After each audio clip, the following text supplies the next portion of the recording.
Sợ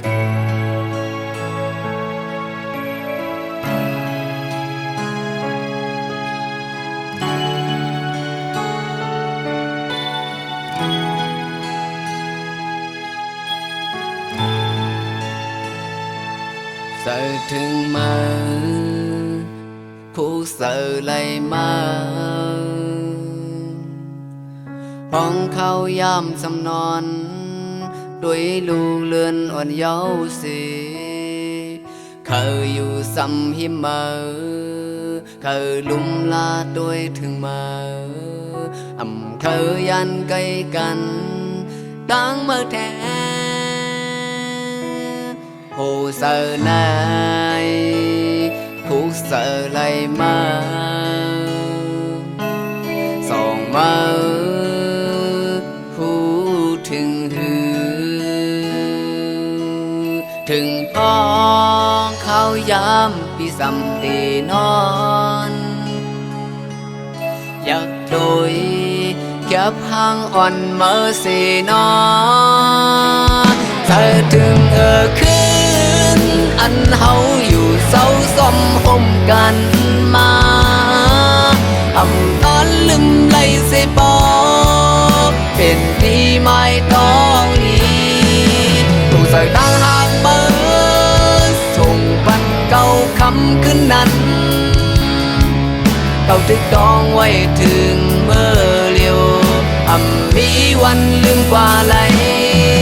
ถึงตีเมื่อยันสายกว่าไหลแห่งไหลนะก็เก่าตึกเสือดึงตื้อคักไว้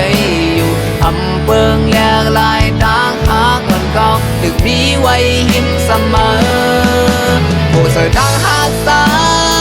ยที่ซ้อมลุ่มละด้วยถึงปันน้องผู้คิงคาปันเปิมาอยู่ซ้ำกอบสายเลยหาได้ฮักไว้ในสู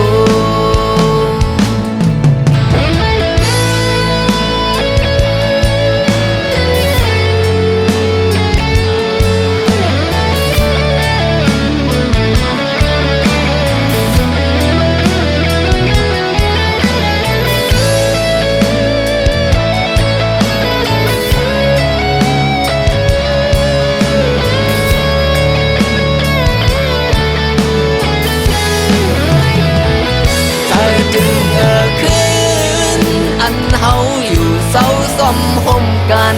มาตอนลืมไหลเสปอเป็นที่ไม่ต้องลีถูกใส่ตั้งห่างเมื่อส่งปันเก่าคำขึ้นนั้นเก่าตึกดองไว้ถึงเมื่อเลียวมีวันลืมกว่าไหลถึงที่เมื่อยันสายกว่าไหลแห่งไหลนะก็เก่าตึกเสือดึงตื้อคักไว้อยู่เปิงแหลกลายต่างหาก่อนเก่าถึงมีไว้หิมเสมอผู้เสือต่างหากสายที่ซ้อมลุ่มละด้วยถึงปันน้องผู้คิงคาปันเปิมาอยู่ซ้ำกอบสายเลยหาได้ฮักไว้ในสู